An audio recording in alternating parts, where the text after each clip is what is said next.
Oh my god, attendance is down, viewership is down, the god era is over, Mango is retiring, Fox has quit smoking, Melee is gonna die.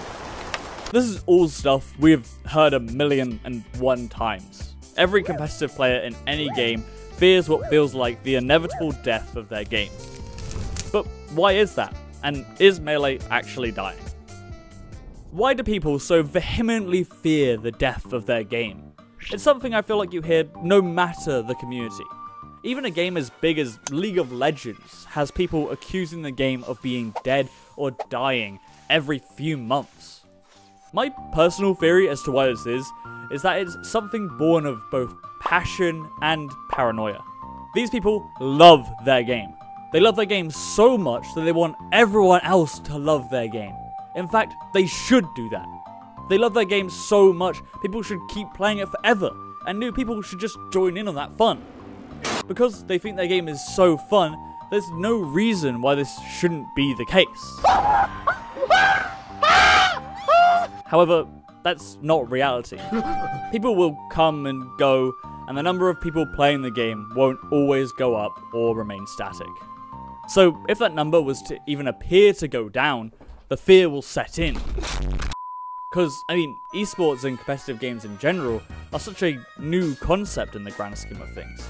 And during this short time, we've seen so many games come into the spotlight only to fade and disappear, despite what appears to be a strong fan base.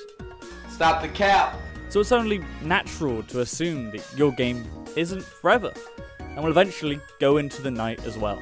After all, there hasn't been a game that's been around for years like football. It all still feels so fragile, like this whole ecosystem could just break down at any moment. Oh, yeah. Thus, the current fear on the state of Melee. The general esports ecosystem seems to just be crumbling around us. Historic organizations closing down and players being dropped, all tied in with one of the biggest run-ins with Nintendo our game has seen since around 2013, causing the shutdown of 2 world tours we had that were painting a bright future for the game. Then followed by the loss of long-standing supporter of the Smash scene beyond the Summit, the runners of the Smash Summit series and Mainstage. Now it seems like investing in esports is something that only successful YouTubers willing to just burn money want to do. And some of our best players are struggling to even nail down a sponsor. So how do you figure out if your game is dying? While some of you watching this may care about the world of esports as much as I do, in the end, a game is alive because of the people who play it. And while esports is incredible for marketing a game, I mean, last year's Worlds got me single-handedly back into League of Legends. I feel like I just admitted to relapsing to an addiction. And I'm fucking addicted! So I can't quit! Even if there's no active esports, a game will always be alive as long as there are people playing it. Or as Mango would say, just remember one thing. You can try and take our Melee away. You can take my controller, my Gamecube, my CRT. I'll tell you something, I'll play Melee in my fucking mind. As long as Melee lives, I will play, and if you take it all, we'll fucking play in a garage. 20 people there, hot, sweaty, gross, me versus Zane behind a 7-Eleven for 25 bucks. And so we arrive at the Steam charts. Because while I and many others have unbridled faith that this game is just too addicting to ever die, I need to prove it to the naysayers. So it's time to crunch some numbers. Before I do that though, crunch that sub, because we're so close to 10k, and if we get there, I'll kiss Falco on the lips. Does he have lips, actually? Now, obviously, Melee doesn't have Steam charts. It's a little old for that. So obviously it's time to look at tournaments. How did the attendance stack up at major tournaments throughout the years? Luckily for me, this isn't one of those videos where I have to spend hours toiling through data, because Liquipedia has a database of all the major tournaments throughout the years. So all I had to do was compile that data, ignoring anomalies like PAX Arena and invitationals like Summit. Now, unfortunately, it seems hard to find the data for really old tournaments, so we may be missing some data, but the average major tournament attendance in 2004 was 121, which just shows how far we have come. I mean, I know UK events that just hit that nowadays. This average was basically the same for 8 years. That was until 2013 hit. This year would start a wave of attendance. The release of the Smash documentary and EVO getting Smash back in the lineup caused a spike up to 336 average major attendance. But as I said, this was a wave, and in 2014, Smash 4 would release, bringing even more new players into the scene, which helped that wave build dramatically. As with the two games at each other's events, you would see Melee as an attendee, and with the dock still being fresh, it was an easy gateway drug. And there it is.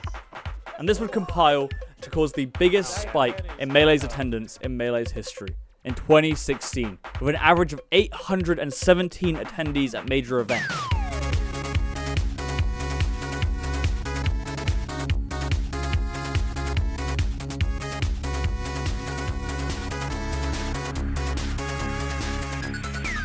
Since then, you may think that Melee's been on a downturn. I mean, it's not like we've seen something as extravagant as EVO 2016 Stadium since then.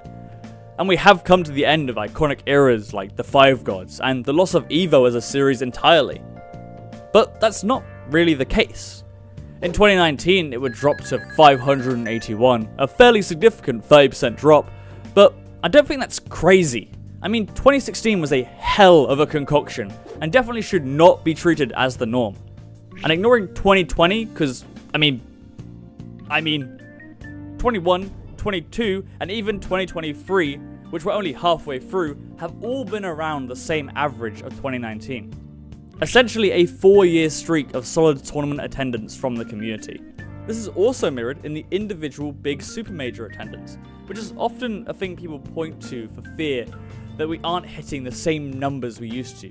Genesis and Big House both had crazy numbers in 2017, and then in 2019 they were down. Oh no! But as I said, we've actually seen a really solid, steady attendance from then onwards, with Genesis averaging around 1,000 to 1,200 attendees, and the Big House averaging around 1,000. What these figures show us is just how we shouldn't overreact to the dips in attendance. In the end, numbers go up and down. People's interests come and go. And while I understand that paranoia, after all, I have been that person who believes their game is so fun, people couldn't possibly stop playing. But you have to put it in perspective. Sure, it feels like every game with an esport dies. But how long has esports as a concept even been around? 20? 25 years? Compare that to traditional sports like football again, that have been around for literal centuries, and it's nothing. And how many games do you think humans created before people decided that football, basketball, and for some godforsaken reason, cricket, were the sports that we were gonna play? And that's not to mention the new sports that seem to be created every year.